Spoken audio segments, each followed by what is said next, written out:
Bonjour, c'est professeur Malim Louaddine. Dans cette vidéo, je vais vous présenter la minimisation des coûts.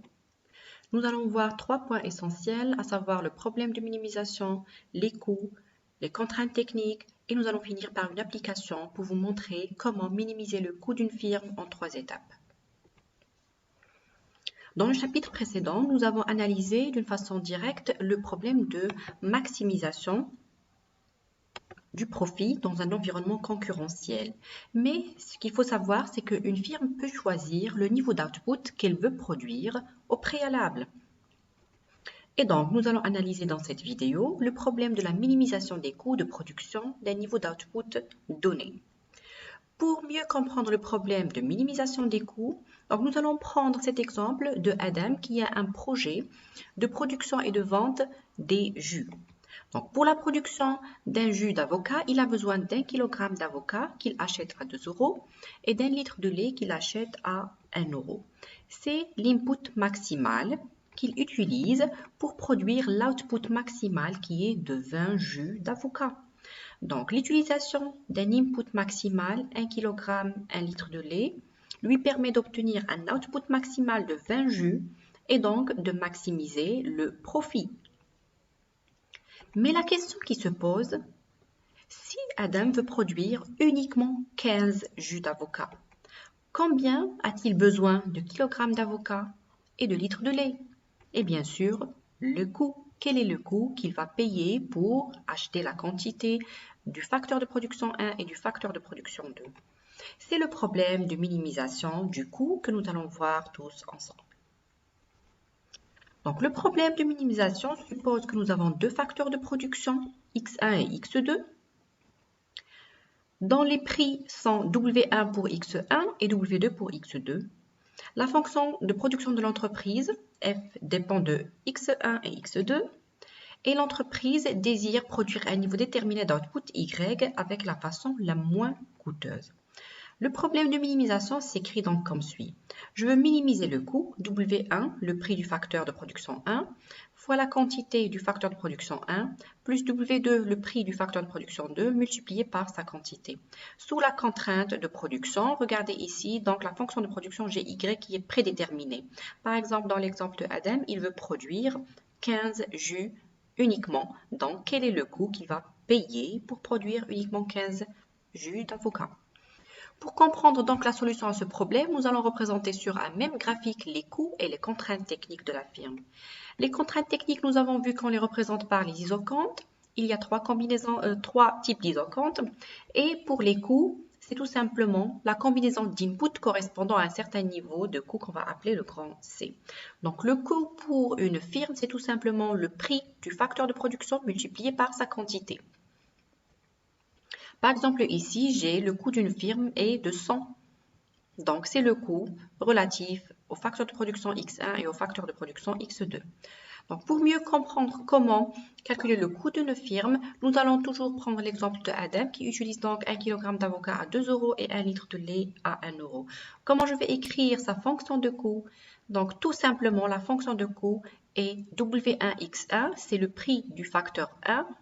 W1, c'est 1 multiplié par la quantité. La quantité, c'est 1 kg et W1, c'est le prix, c'est 2 €.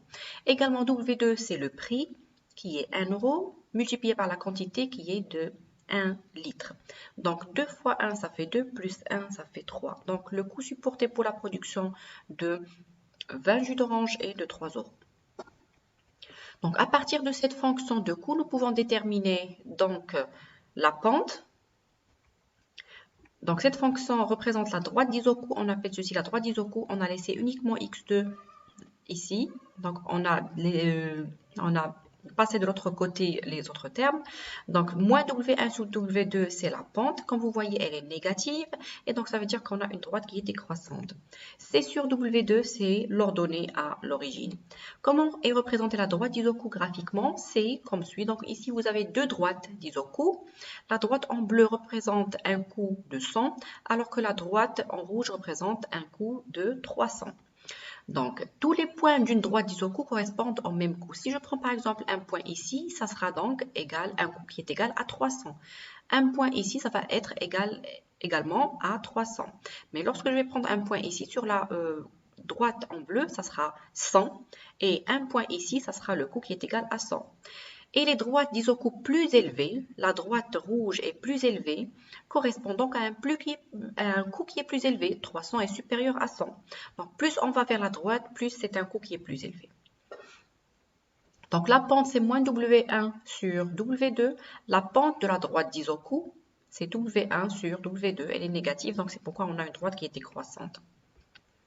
Maintenant, nous allons voir les contraintes techniques. Les contraintes techniques d'une firme sont représentées par les isocantes. On a vu qu'il y a plusieurs types d'isocantes.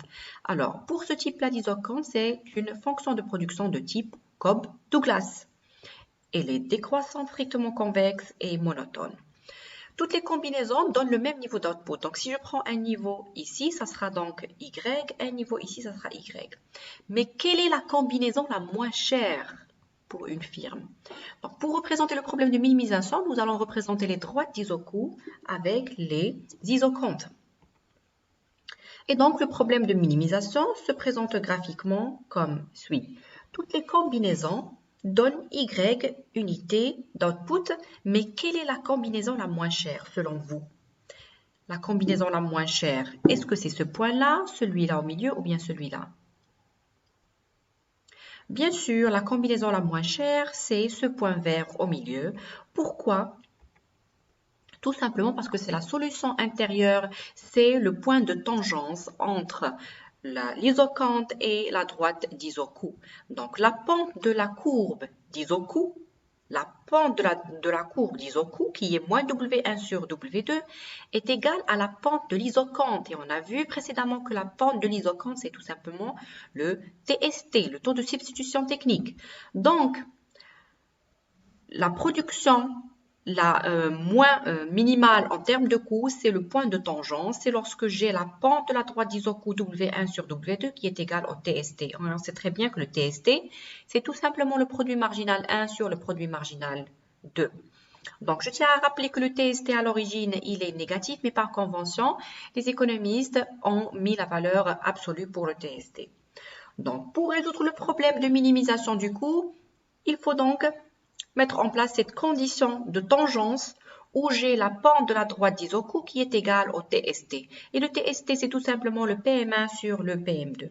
La pente de l'isocante, TST, doit être égale à la pente de la courbe d'isocoup. Ou encore, le taux de substitution technique doit être égal au rapport des prix des facteurs. W1, c'est le prix du facteur 1 et W2, c'est le prix du facteur 2.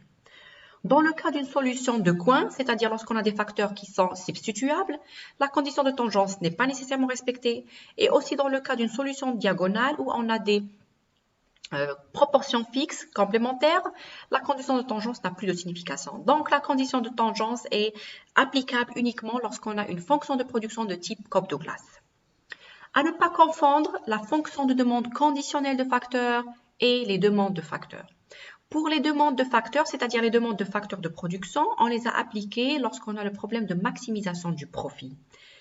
Alors que pour les fonctions de demande conditionnelle de facteurs, on va les appliquer pour le problème de minimisation du coût. Pourquoi? Alors, pour la maximisation du profit, on cherche ou bien on trouve les demandes de facteurs parce qu'elles donnent les choix qui maximisent le profit pour un prix donné d'output. Si vous vous rappelez, dans la problématique de maximisation du profit, vous avez toujours dans les données le prix de vente. Et on doit déterminer la quantité des facteurs qui vont maximiser le profit. Or, dans la minimisation du coût, on doit trouver les fonctions de demande conditionnelles de facteurs. Pourquoi conditionnelles? Parce que dans la minimisation du coût, elle donne les choix qui minimisent le coût pour un niveau donné d'output conditionnel.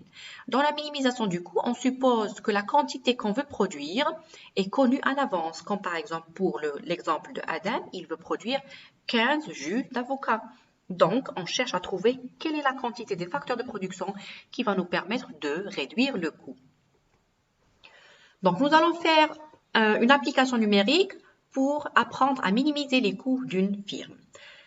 soit la fonction de production d'une firme, y qui est égale à 10x1 à la puissance 2 sur 3, multiplié par x2 à la puissance 1 sur 3. Donc, comme vous voyez, c'est une fonction de production de type Cobb-Douglas. x1, c'est le facteur de production 1, x2, c'est le facteur de production 2. Le prix de x1 et w1 est égal à 50 et le prix de x2 et w2 qui est égal à 200.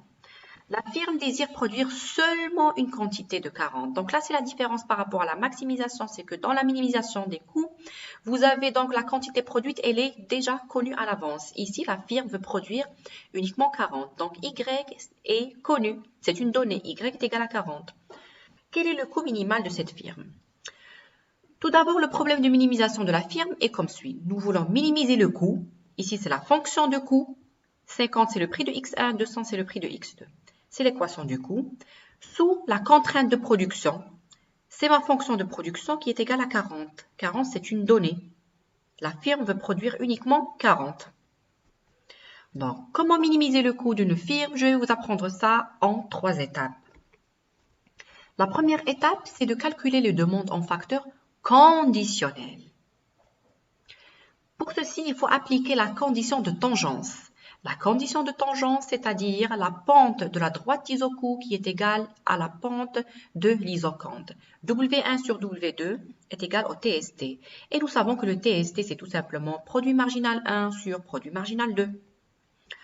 Donc, vous avez W1 sur W2, c'est des données de l'énoncé, c'est 50 sur 200. Une simplification, donc, c'est 1 sur 4. Et vous avez donc le TST pour la fonction de production de type Cobb-Douglas lorsque les puissances sont égales à 1. C'est tout simplement, donc, x2 sur x1, 2x2 sur x1.